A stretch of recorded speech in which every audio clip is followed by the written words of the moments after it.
Bom dia, boa tarde, boa noite ou boa madrugada, por que não?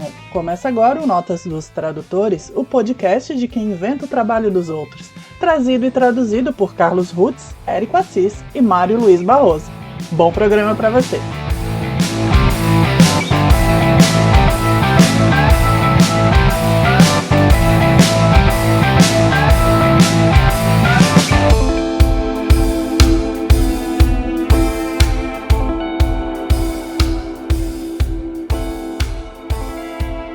Olá!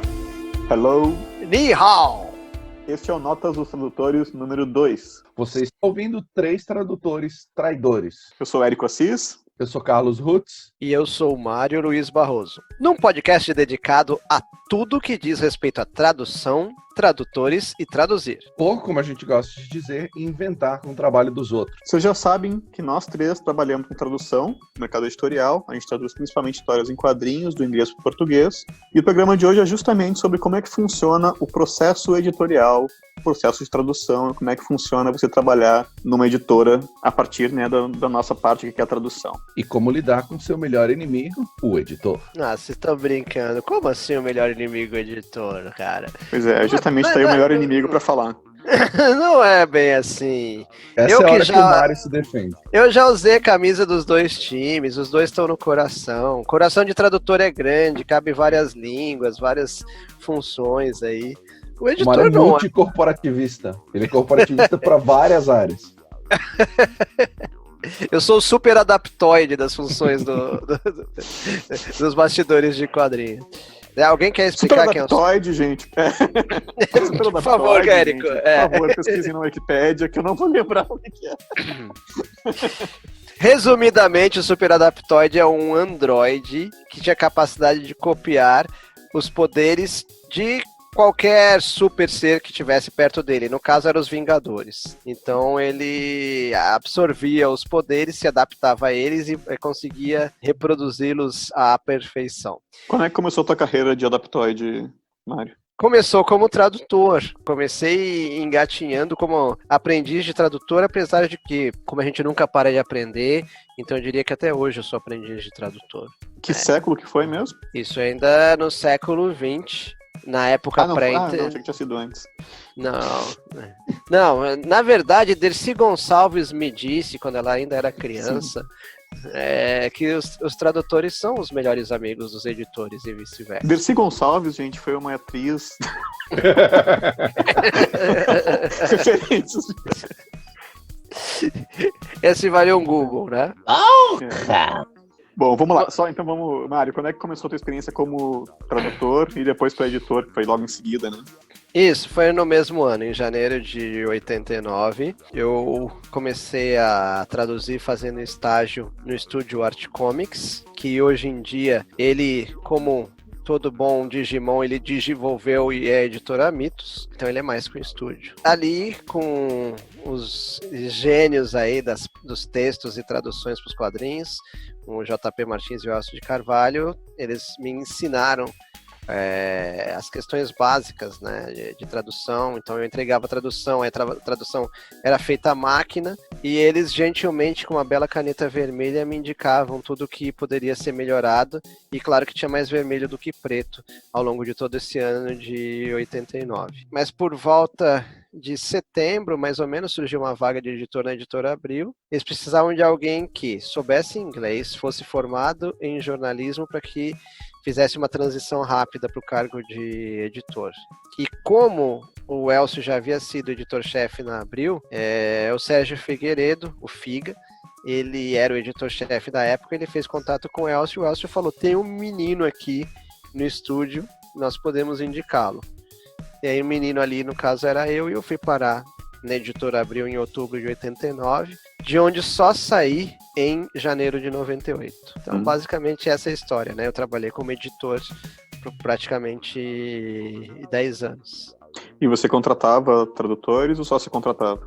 Os editores da Abril, eles não precisavam escolher os tradutores. Isso aí, na verdade, era o editor-chefe, no caso, Sérgio Figueiredo. Ele escolhia estúdios terceirizados que faziam esse processo de não só de tradução, mas como revisão, letreiramento e uma série de etapas artísticas que hoje não existem mais, mas eram necessárias para converter o quadrinho do formato americano para o formatinho, porque o quadrinho, ele não apenas naquela época, ele diminuía em tamanho, não era uma proporção direta. Da forma que ele era reduzido, ele precisava ser completado artisticamente para chegar no novo formato e na nova proporção. Nos 10 anos que eu fui editor, quase 10 anos que eu fui editor, nenhum editor precisava esquentar a cabeça com contratar tradutores. Isso aí não cabia a mim. Hoje em dia é mais normal o editor ter esse poder de chegar, assim, das mesmas coisas que eu trabalhava, que era Marvel Comics, DC Comics, Image Comics, né? Os editores de hoje, geralmente esse material está com a Panini, e eles têm um bom grau de liberdade para escolher qual que é o tradutor que se encaixa melhor com um determinado tipo de personagem, mas era um poder que eu nunca tive, não tinha, e sinceramente, não sei se gostaria de ter, não. Acho que cabe a gente avaliar o trabalho e não a pessoa. Então era uma espécie de duplo cego, que o tradutor traduzia e não sabia em que editor ia parar a mão. Se fosse olhar, depois poderia até descobrir, mas não era algo certo, assim. E o editor não sabia quem tinha traduzido, o que eu achava excelente enquanto editor, porque não desenvolvia nenhum tipo de preferência, mas também não desenvolvia nenhum tipo de birra. Cabia a mim, como editor, avaliar o trabalho. Ponto a final. Justiça é cega. Exatamente. Dupla cega. Exatamente. É cega duplamente uma vez em cada olho, não é isso? Mas enxerga no escuro. Exato. Então, as revistas e livros em que a gente trabalha normalmente contratam freelances para a maioria dos processos. Diagramação, tradução, revisão. São processos normalmente contratados e terceirizados por freela. Normalmente, quem trabalha para a editora é o editor em si, que vai tomar as decisões finais e coordenar o trabalho das etapas. Tem um detalhe que é interessante acrescentar, isso aí no campo do texto, né?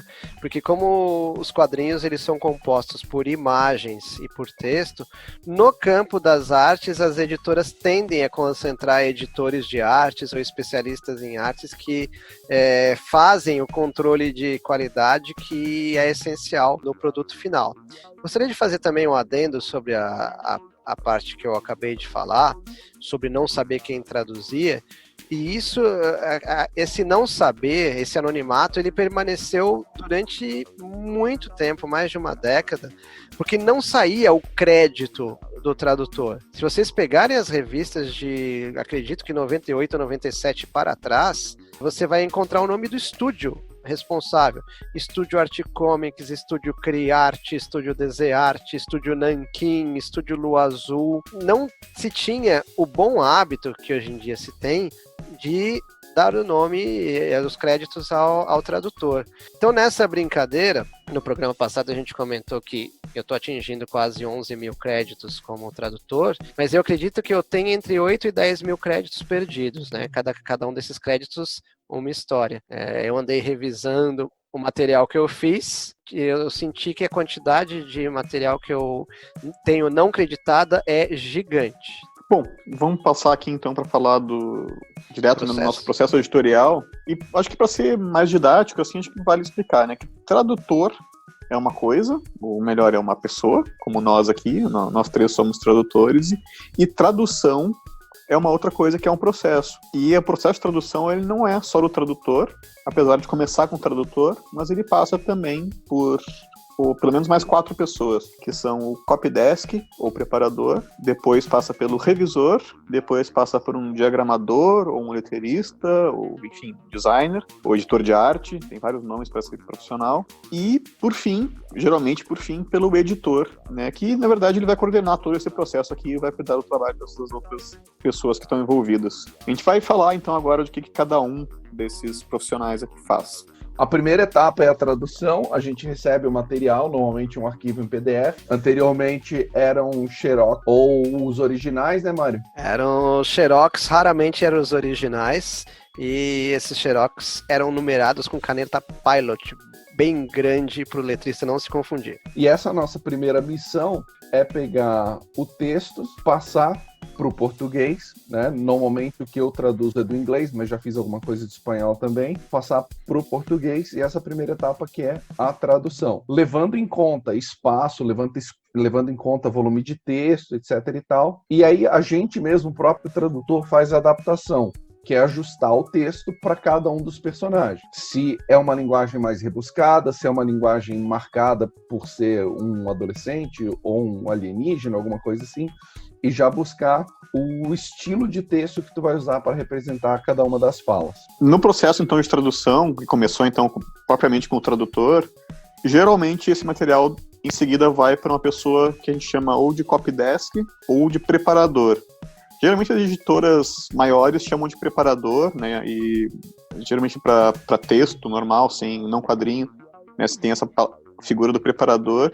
E copydesk é um termo bastante usado na Panini, na Mitos, porque é um termo que a Abril usava e que vem lá da imprensa em geral, né, de São Paulo, que usava esse termo, que copydesk é aquela pessoa para quem se passava no jornal o texto antes de ser diagramado, para que ficasse a linguagem padronizada do jornal para todos os jornalistas que escreviam. E o que faz esse copydesk, o preparador, é justamente pegar o texto traduzido, ver se está tudo exatamente traduzido, como todos os balões estão traduzidos, todos os recordatórios, confere também o tamanho do texto, se vai caber nos balões ou recordatórios, quais são os nomes dos personagens, se está consistente, né, com a lista que se tem na editora. Bom, se tem consistência também nas falas dos personagens.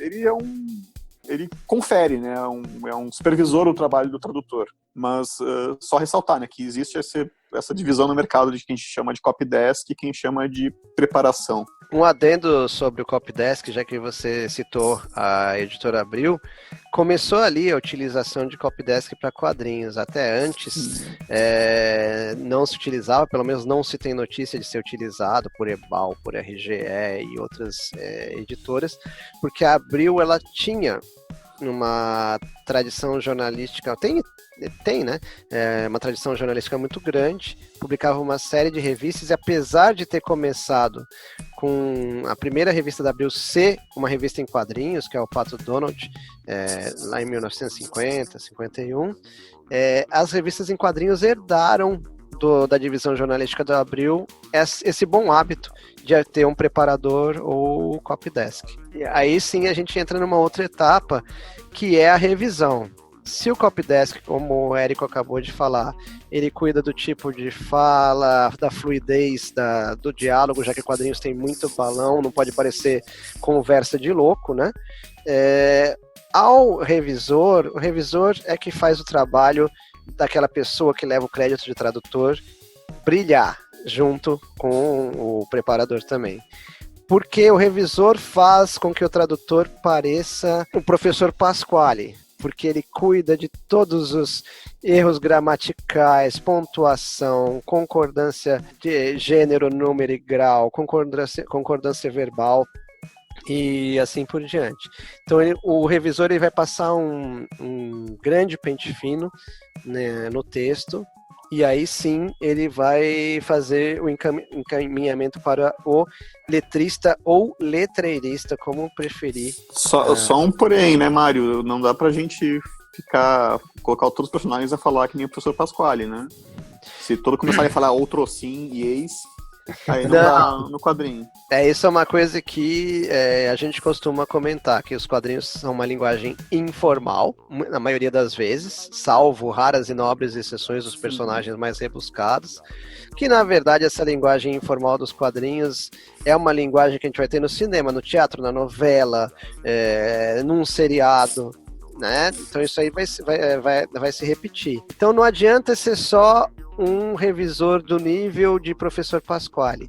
Ele tem que saber perceber, conhecer quadrinhos suficiente e seres humanos suficientes, vamos dizer assim, para entender que aquele personagem é uma criança falando, que crianças dificilmente vão usar pronomes oblíquos, por exemplo, que aquele personagem ele é um personagem que tem um baixo nível de instrução, então ele não teve acesso aos níveis de instrução mais elaborados, e que aquele outro personagem é um personagem que tem pós-doutorado em não sei quantas disciplinas, e ele fala, ou de uma família de elite que tem uma linhagem que remonta aos castelos da Europa, e ele vai falar de uma forma rebuscadíssima, que usa mesóclise. Exatamente, né? Inclusive parece até vir a se tornar presidente, dependendo da situação. Em alguns casos. Bom, passando pelo tradutor, passando pelo copydesk, passando pelo revisor, e geralmente aí se passa agora para o diagramador, ou nos quadrinhos tem essa figura chamada letrista. Quem é esse diagramador letrista? É uma pessoa que domina os softwares de edição de imagem.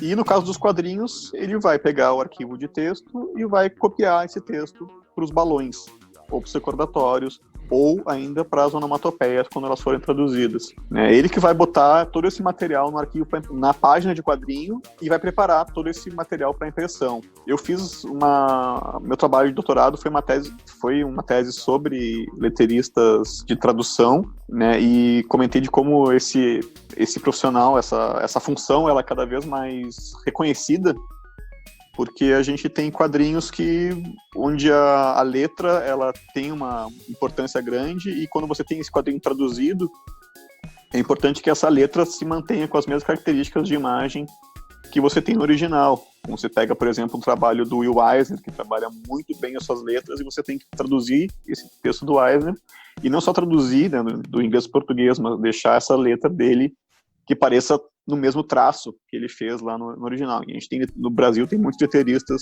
muito bons nesse tipo de trabalho, né, que até criam fontes digitais do que era só feito à mão no original. Tá, então são designers, são editores de arte, são pessoas que sabem mexer muito bem nesses softwares digitais, ou às vezes até trabalham com a mão, mas isso é raro hoje em dia, né, e que fazem parte muito importante desse processo de tradução. E cabe acrescentar que o letreirista ele é um artista. Porque, por exemplo, se eu ousar tentar simplesmente, pega o arquivo do Word, converte, sei lá, da fonte Arial, Times New Roman, converta numa fonte de quadrinhos, como a Comic Crazy, por exemplo, que é bastante usada. Se eu jogar dentro de um balão, provavelmente vai ficar um bloco quadrado dentro de um balão que geralmente é oval. Então o letreirista, ele é o artista que ele constrói as linhas das frases dentro daquele balão de uma forma que ela esteticamente case com o balão. Praticamente como se você tirar o balão, a distribuição de texto ainda tem o formato daquele balão. Então, realmente é necessário ter um olho clínico, é necessário ter um dom artístico ou muitíssimo esforço e dedicação para que se consiga distribuir de uma forma esteticamente correta.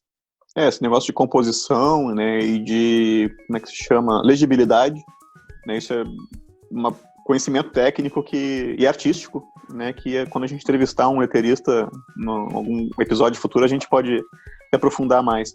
Tem um detalhe também que tem gente no mercado que chama esse profissional de letreirista, como eu prefiro, e tem gente que chama de letrista, que eu acho errado, porque é letrista quem escreve música.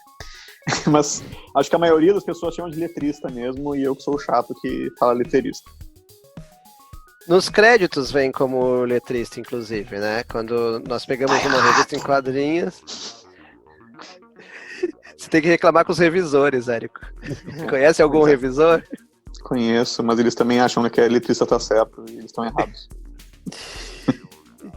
E eu acredito que finalmente aí chegue na fase da gente falar do editor, né? O editor, na verdade, poderíamos colocá-lo como um grande lançador de bumerangue, porque o Carlão ele começou falando, o tradutor recebe o material, mas esse material não vem do além, né? Alguém tem que ter mandado esse material para o tradutor. Então, o tiro de largada é dado pelo editor, que ou ele vai ter passado um glossário com a lista de nomes de personagens e termos técnicos atualizados para o tradutor, se for a primeira vez que o tradutor estiver ali, mas se não for a primeira vez, é esse editor que atualiza essa lista de nomes e orienta o tradutor. Ele fala assim, olha, você está acostumado com esse personagem, mas nesta história que se passa numa realidade alternativa, este personagem fala de uma forma diferente. Ele já avisa para o tradutor. É claro que nós temos, como tradutores, temos excelente hábito de ler antes, mas se a gente puder receber alguns avisos para já mergulhar na história de uma forma mais adequada, facilita todo o processo e minimiza a quantidade de erros. E cabe ao editor avaliar todo esse processo. Eu vou falar exclusivamente com relação ao processo de tradução. Eu não vou falar de outras coisas que o editor faz, senão a gente vai ficar aqui horas falando sobre isso. Mas especificamente no processo de tradução, ele vai avaliar a qualidade, a pertinência e a coerência do que foi traduzido. E mesmo que tenha assim, um preparador, mesmo que tenha um revisor, o editor ele vai verificar se tudo foi devidamente preparado, se o texto está fluente e se a revisão gramatical foi perfeitamente correta. E, inclusive, o editor ele tende a ter informações que os tradutores não têm. E existem, às vezes, que os personagens, isso aí vai ser até tema ou assunto de outro episódio, que é quando tem um termo em inglês que a gente não sabe se o personagem é masculino ou feminino. Por exemplo, nurse em inglês pode ser enfermeiro ou enfermeira. E às vezes você traduz uma história que fala-se muito de um enfermeiro ou enfermeira, e esse enfermeiro ou enfermeira vai aparecer 3 edições depois. E você não tem acesso ao material. E você tem que traduzir isso. Geralmente o editor sabe, e aí ele vai acabar unificando tudo isso. Então o crivo final... Espera-se que ele saiba, né? O crivo final acaba sendo do editor. Ele verifica, inclusive, alguns detalhes, como, por exemplo, balões trocados. Às vezes, pode ser que o letrista, numa distração, o personagem 1 está falando com o 2, mas a fala do 1 vai para o 2 e a do 2 vai para o 1, e isso não foi percebido. Mas aí é o editor que tem que ter um nível de atenção maior para evitar esses balões trocados, etc. Se o tradutor, por acaso, esquecer algum balão e passar pelo preparador e passar pelo revisor, o letrista vai avisar ao editor, assim, olha, essa página tem 19 balões, só vieram 18, e geralmente o letrista percebe quando é o último balão. Então, se o cara esqueceu o balão 2, tem 17 balões errados na página, mais ou menos, para serem consertados. Então, esse tipo de pepino cabe ao editor resolver. Eu não sei se como a gente falou no início, né, o editor, ele supervisiona todo esse trabalho, ele contrata, né, cada um desses profissionais que veio aqui, e geralmente, nem sempre, mas costuma ser o único contratado da editora para esse trabalho. Os outros são todos freelas, né, contratados terceirizados, né, da empresa, como o tradutor, diagramador, o revisor, o preparador. Mas o editor, ele é um funcionário, ele responde à empresa, então ele está representando a editora ali sempre, né, e acaba respondendo, né, pela qualidade geral do quadrinho, da revista, do livro que está sendo publicado. Então ele tem uma função muito, muito importante aí de coordenação, né, para que tudo saia perfeito, mesmo até que o nome dele às vezes nem apareça, né, em destaque, né, nas revistas, mas ele está responsável por toda essa gente aí que está metendo a mão no texto e no quadrinho. E já que estamos falando de tradutores, se o tradutor for levar uma bronca por algum erro, 99,9% das vezes é o editor que vai dar essa bronca, certo? Porque se ele traduziu errado, se usou um termo que pode ofender alguma pessoa, grupos de pessoas, se ele fez o personagem falar de uma forma que não condiz com a faixa etária ou qualquer outra coisa referente ao personagem. Então, geralmente, quem vai dar bronca no tradutor é o editor. E vale lembrar também que ele leva broncas daí do seu chefe, né? Quando a bronca é com a tradução, quando a bronca é com a diagramação, o que for, ele vai levar uma bronca lá do seu funcionário, do seu superior, do seu chefe, e pode transmitir a bronca daí para quem fez isso, mas geralmente é ele que tem que aguentar várias broncas também dentro da editora que ele trabalha. E uma coisa que o Mário comentou, e vale a pena reforçar, os outros profissionais geralmente não conversam entre si. O tradutor geralmente não fala com o revisor, nem com o diagramador, nenhum dessas figuras falam entre si, mas o editor fala com todos. E se alguém, por exemplo, o diagramador, como no exemplo do Mário, né, o diagramador percebeu lá que faltou o tradutor fazer uma coisa, faltou fazer um balão, ele avisa não o tradutor, ele avisa o editor que vai avisar o tradutor daquela omissão. O ápice de um erro nessa cadeia de processo seria a reimpressão do material, né? Que seria talvez o mais caro para a empresa, o mais caótico, porque todas as etapas teriam que ser refeitas, e é tudo isso que cada uma das etapas vai tentar evitar o tempo todo, né? Chegar aí para o papel. A reclamação disso vai para o editor, né? Não vai para nenhum dos outros. E é por isso mesmo que aí muitas vezes tem uma etapa posterior, geralmente cabe ao editor. Eu falo geralmente porque na minha época cabia ao editor-chefe, e eu como editor não precisei fazer isso, que é a revisão de print. O que é o print? É uma amostra de como vai ficar a revista impressa antes de rodar milhares de exemplares na gráfica.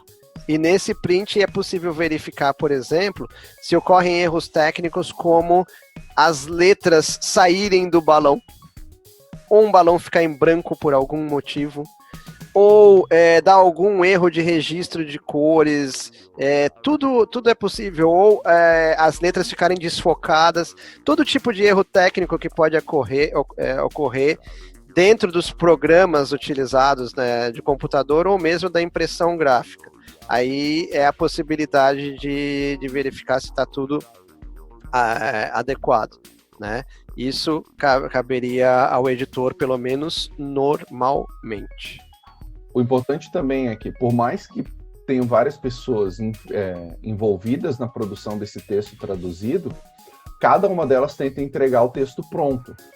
Nenhuma deixa para o próximo resolver, ou que o próximo profissional vai enxergar isso e descobrir o que está errado. O máximo que acontece, por exemplo, é quando tem uma comunicação com o editor. O que eu faço, pelo menos, é colocar com um marcador de texto, aviso, botar em outra cor. Por exemplo, se existe uma dúvida sobre quem é o personagem, ou a referência a uma história anterior que não está ali, então a gente coloca para o editor um aviso de que aquilo precisa ser verificado, mexido, alguma coisa assim. Mas todo mundo, desde o tradutor até o diagramador, até a última etapa, tenta entregar o texto pronto, imaginando que aquele texto vai ser o final. Então sempre tem a chance, por mais que tenha todo esse cuidado, que alguma coisa passe, e alguma coisa passe aos olhos de quem tem que cuidar disso na etapa seguinte. Então não é um processo livre de erros, né? Mas ninguém trabalha para que isso aconteça, né? Mas é um problema que pode acontecer. Inclusive, da mesma forma que o nosso texto pode ser melhorado, e a maioria esmagadora das vezes ele pode ser alterado de uma forma que não melhore, pelo menos na nossa opinião, enquanto tradutor. Então, podem ocorrer erros ao longo dessa cadeia, em que, por mais que esteja o crédito do seu nome enquanto tradutor ali, o erro foi gerado em etapas posteriores, já que a primeira etapa é a do tradutor. Então, é possível ocorrer N erros, inclusive erros propiciados por pessoas que não são da área de texto. É plenamente possível ocorrer um erro na área de arte que acabe prejudicando de alguma forma a qualidade final do trabalho do tradutor. Nenhum de nós aqui passou por uma publicação em que foi a única pessoa envolvida no texto. Isso não acontece, eu acho que nenhuma publicação séria, né, de ter uma só pessoa que faça todo o processo. sempre tem que passar, pelo menos, por um... Pode ser, tem tradutores, inclusive, que fazem diagramação, tem gente que é multitarefa, consegue... Mas mesmo assim, ela passa o seu trabalho por um revisor, tem que passar por um segundo olhar, né, que deu aval naquilo. No mínimo 2 pessoas têm que fazer aquele trabalho, não dá para você fazer tudo sozinho. Tradução, né, de novo, é um processo. Por mais que tenha um crédito ali de tradutor ou de tradução para uma pessoa só, aquele texto, aquele quadrinho, aquela publicação passou por várias pessoas. Mesmo que a gente ressalte isso, mesmo que tenha essa preocupação nossa aqui de dizer que existe esse processo, que existe várias pessoas envolvidas, esse crédito de tradução, a gente sempre vai bater aqui e vai falar isso bem em programas, né? O crédito de tradutor, ele é muito importante, ele é... Não sei, isso até a gente pode discutir depois, se juridicamente é obrigatório você colocar um crédito de tradutor. E quando você vê um anúncio de lançamento aí de qualquer editora e você não vê tradutor, cobre, né? Pergunte quem é o tradutor, que esse crédito ele tem que estar presente desde a divulgação no gibi, não só na própria publicação impressa.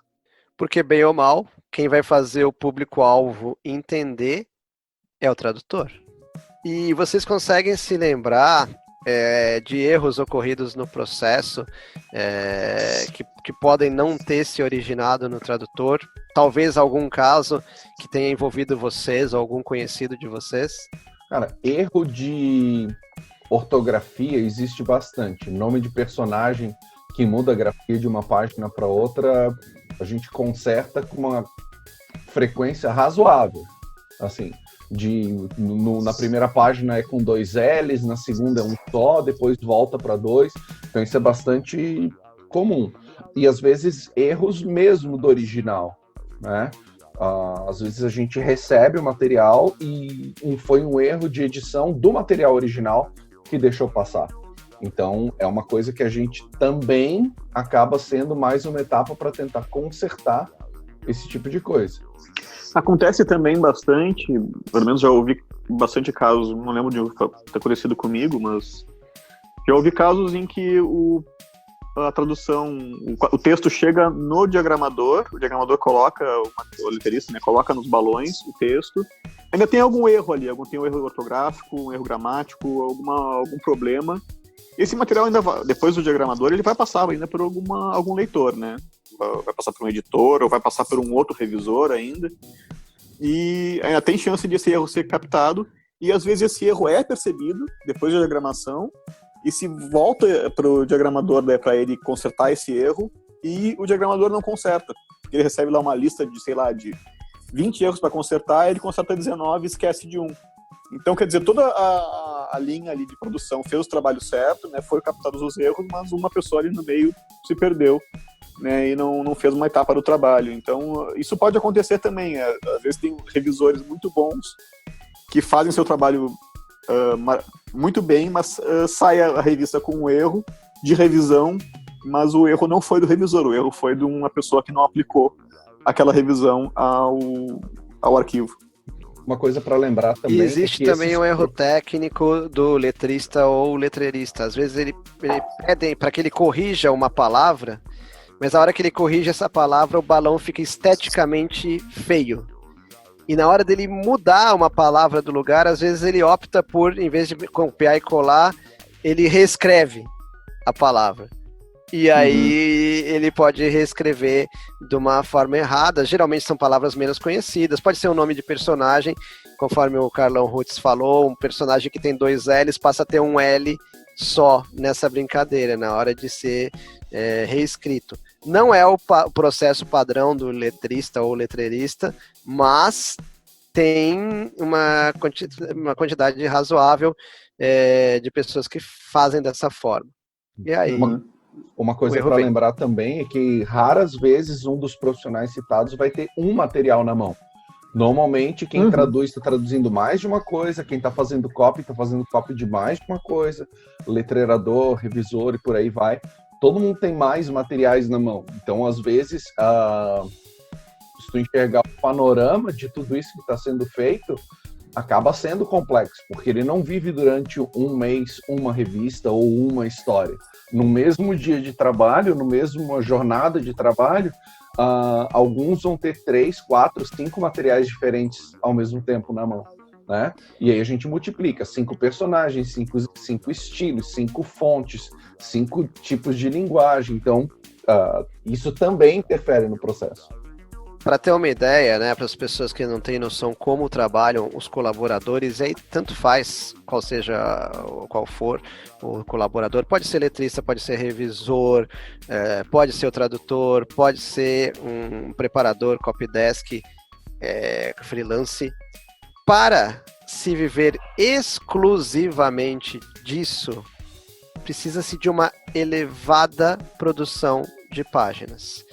Essa elevada produção de páginas, ela vai ter que girar entre 800, 1.000, 1.200 páginas por mês para que aquele profissional, seja ele qual for, desses que foram citados, né, inclusive letrista, para que ele não precise ser tradutor e bombeiro, letrista e carteiro, professor de inglês e copydesk. Se ele quiser viver exclusivamente de quadrinhos, ele precisa ter uma produção que vai gerar em torno das 1.000 páginas. E uma história tem, em média, 20 páginas. Então, façam a conta de quantas histórias e quantas páginas passam pela mão de todos esses profissionais. E é claro que é uma questão de tempo também, né? A velocidade que você vai fazer isso. E para que você consiga produzir bastante, quanto mais páginas que você fizer, naturalmente o ser humano ele tende a errar. Provavelmente se aquela pessoa fizesse só uma página e recebesse um valor absurdo por aquela página, dificilmente haveria um erro, porque essa pessoa ia ter lido 30 vezes e ainda pediria para alguém próximo que conheça o assunto, ou seja bom de português, fazer uma filtragem, fazer uma segunda leitura e entregar o texto absolutamente impecável.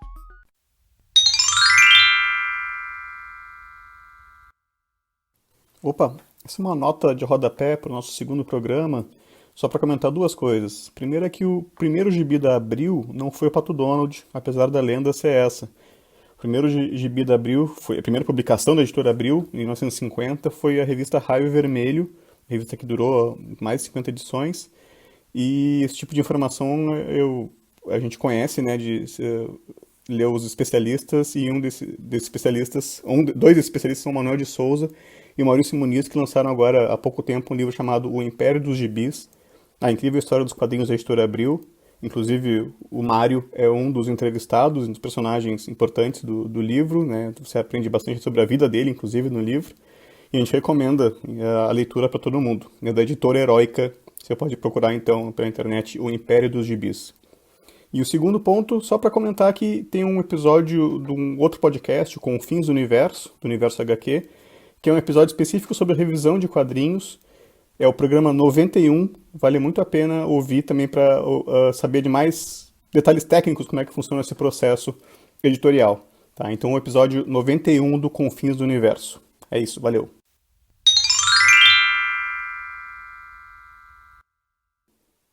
Este foi o Notas dos Tradutores número 2. Obrigado por nos acompanhar.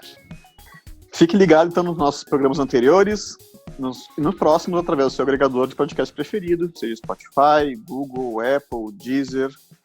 A gente volta em breve com mais um programa sobre tradução, tradutores e traduzir. Ou sobre como é inventar o trabalho dos outros. Adeus! Falou, gente. Abração e até a próxima. E por hoje é só, pessoal. Até o próximo Notas dos Tradutores. Tchau!